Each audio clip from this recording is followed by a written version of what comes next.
پہاڑی زبان میں اپڈیٹ سنیے۔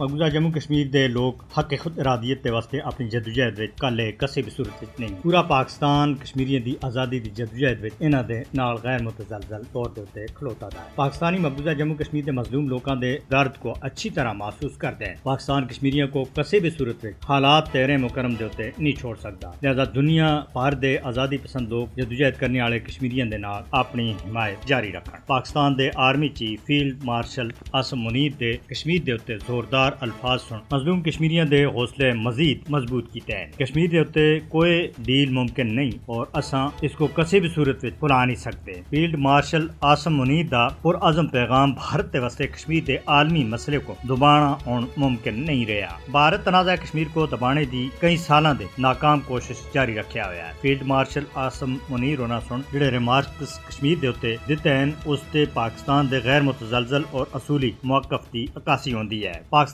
دی فوج نے کشمیریاں دے منصفانہ جدوجہد دے مقصد دے نال مسلسل یکجہتی دا عہد کیتا ہوا ہے۔ پاکستان دی مسلح افواج بھارتی قبضے دے خلاف جدوجہد وچ کشمیریاں دے نال مضبوطی دے نال کھلوتی دی ہے۔ پاک فوج دے بہادر بیٹے پاکستان اور مقبوضہ جموں کشمیر دے اندر اپنے بھیڑاں پراواں دے دفاع دے واسطے ہر وقت تیار ہیں۔ پاکستان دی مضبوط حمایت سن بھارتی جبر دے خلاف مزاحمت کرنے والے کشمیریاں دے حوصلے مزید بلند کیتے ہیں۔ کشمیر 1947 دی تقسیم دا نامکمل ایجنڈا ہے۔ پاکستان 78 سالاں دے عالمی فورمز دے اوتے مسئلہ کشمیر کو اجاگر کر رہا ہے۔ پاکستان کشمیریاں دے حق خود ارادیت دے واسطے سب دے بلند اور توانا آواز ہے۔ پوری دنیا دے اندر پاکستان سن مظلوم اور محکوم کشمیریاں دی آواز پہنچا کے حق ادا کیتا ہے۔ لہذا عالمی برادری کو چاہیے کہ مقبوضہ جموں کشمیر دے مظلوم اور محکوم لوگوں کو اپنا حق دلانے میں اپنا کردار ادا کرے۔